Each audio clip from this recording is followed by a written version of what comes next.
Hello students, welcome to SR Concepts. I am Ravi Verma and in this video we will discuss the role of immune system in brief. So we will have a basic theme or we can say the central idea of what is the immune system and how does it work. We are not going to discuss it in detail. Okay, so dear students, what is immune system? It is actually the tissues and organs present in our body which perform the function of preventing the entry of the pathogens or fighting and killing the pathogens, in this way protecting us from diseases. For an example, suppose there is a bacteria which will be called pathogen if it enters in our body and causes disease. So whenever a pathogen, for example a bacteria, enters into our body, the immune system cells kill the antigen and then remember it for future. Distance antigen means the pathogen, or we can say antigen is any type of foreign molecule or foreign cell which enters into our body and against which our immune system starts fighting. So any such molecule or any such living cell or any such particle which is foreign to our immune system and against which our immune system is acting, that is called antigen. So the bacteria, this bacteria may be called antigen because it has entered into our body and our immune system is fighting it. Immune system cells produce antibodies specific to the antigen.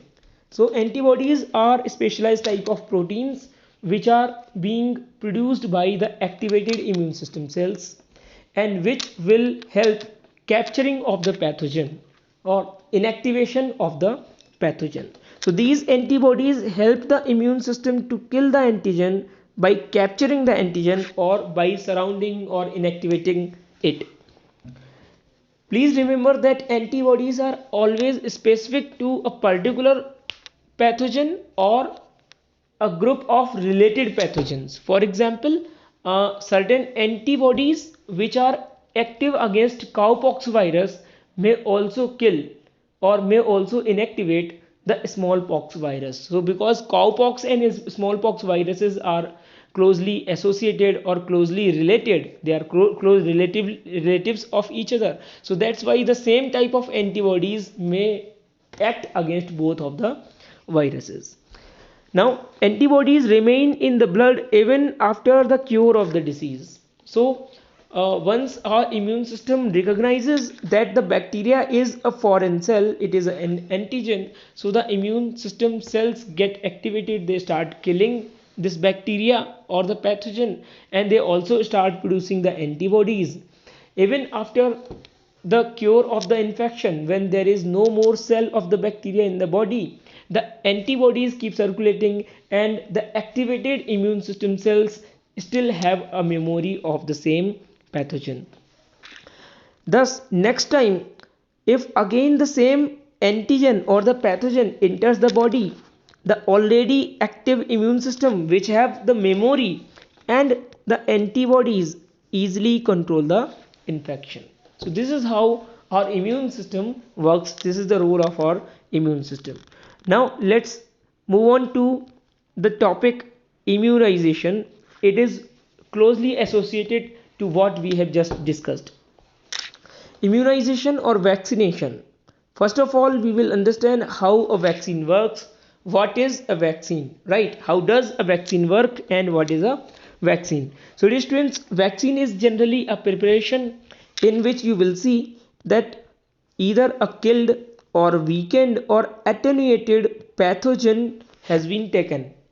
This pathogen may be either bacteria or virus. So suppose this is a vial of a vaccine against tuberculosis, TB, that is a disease caused by the bacterium Mycobacterium tuberculosis, right? So suppose this is a vaccine against the disease TB, so this vaccine should contain a killed or weakened or attenuated means weakened bacteria against the tuberculosis.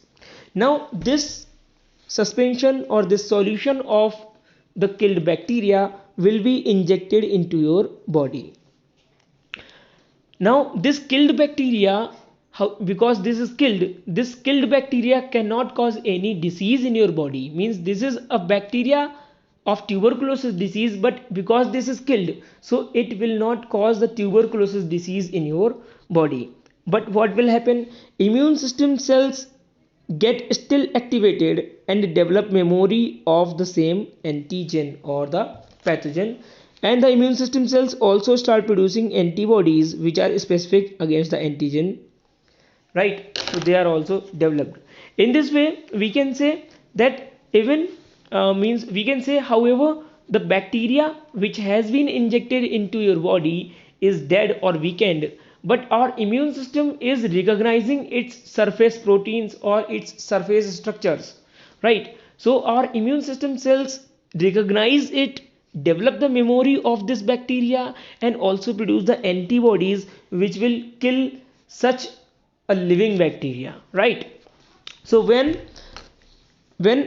living or active pathogen enters the body, it is easily killed and prevented. So when there is an actual attack, there is an actual attack of the living bacteria or living virus on our body, right? Our body will easily manage this situation and the bacteria will be killed, because our immune system has developed antibodies and memory against the same pathogen.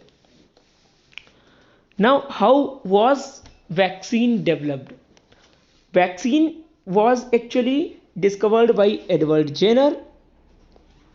This twins, he developed a vaccine against the disease known as smallpox, which is a very severe type of disease. Earlier, around 100 years ago, we talk about, smallpox was a very dangerous disease, and large epidemics, or we can say the outbreaks of smallpox were very common, and the people were really very much worried about this disease. They just feared of getting such an infection whenever they see the patient of such a disease, right? So these twins, at that time, only those people who have who had actually who had the smallpox disease and cured from the same disease actually worked as nursing people, for nursing the people who have the disease, right? So only those people who had cured from the smallpox, they only came in contact with the patients of smallpox. Why? Because once a person gets cured from smallpox, it becomes immune or resistant to the disease, and then such a person may come in contact with any patient of smallpox, and this person will not get any disease. So these twins, how did he develop the vaccine? These twins, Edward Jenner actually observed that the people who had cured from cowpox, that is a disease which is a mild which is a very mild disease and which is very closely related to the smallpox disease. So Edward Jenner have seen that the people who have got cured from cowpox did not develop the disease of smallpox even when they came in contact with the smallpox patients. So it is twins, small cowpox is a mild disease and smallpox is a severe disease. However, the structure of viruses which cause the cowpox and smallpox are very much similar to each other, or they are closely related to each other, right? So what he did, Edward Jenner deliberately given cowpox virus to the people to make them resistant to the smallpox, and thus developed the vaccine against smallpox.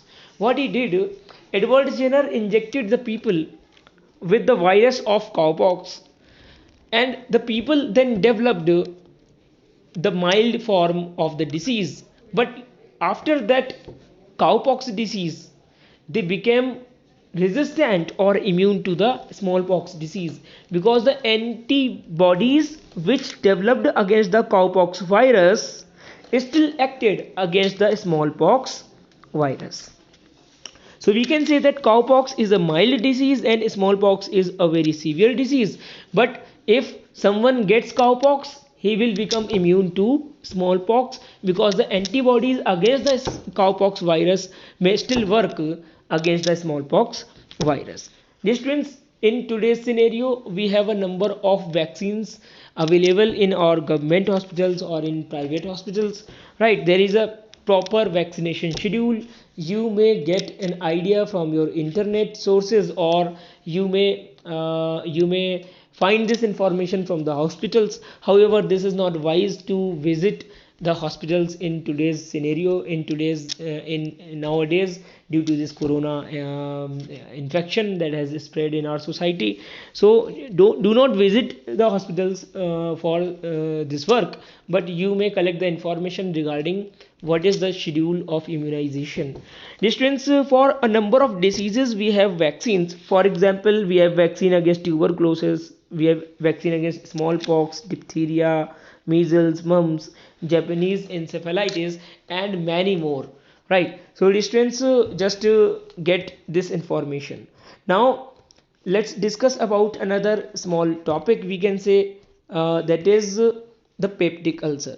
Students, peptic ulcer is a disease in which there is pain and bleeding in the stomach and duodenum, means there are certain wounds in the stomach and duodenum area of the intestine. Students, stomach, suppose this is the stomach and this curved portion is the duodenum. This is the duodenum and this is the stomach. So generally the peptic ulcer or the wounds are in these areas, either in duodenum or in the lower part of the stomach. What is the early thought? Early thought is that the peptic ulcer is caused due to stressful life, because of which there is an over secretion of acid, that is HCl, in the stomach, and this HCl degrades the wall of the stomach, and this causes the peptic ulcer. But this was not the case. Earlier the doctors did not treat the peptic ulcer with antibiotics because they didn't know that the peptic ulcer is caused by bacteria.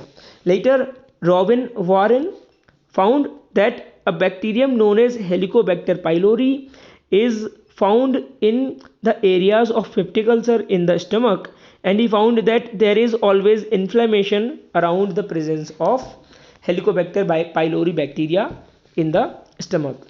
Barry Marshall then got success in cultivating the bacteria from these sources. So by the efforts of Robin Warren and Barry Marshall, this we can prove that in the peptic ulcer patients there is a bacteria known as Helicobacterium pylori, or Helicobacter pylori actually, in the wounds of peptic ulcer. So the cause of peptic ulcer is actually Helicobacter pylori. Later Marshall and Warren also found that the peptic ulcers can be treated only by killing this bacteria in the stomach, and which is usually done by antibiotics. So in today's scenario, the treatment of peptic ulcer has become very easy, because doctor writes a short course of antibiotics which kills the bacteria, and this is how the peptic ulcer is treated. So because of making this discovery, and because of making the treatment of peptic ulcer so easy, both the scientists received a Nobel Prize for Physiology and Medicine in 2005.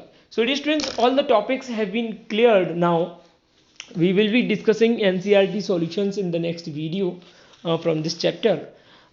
Keep making your notes and keep preparing the topics well. Thank you.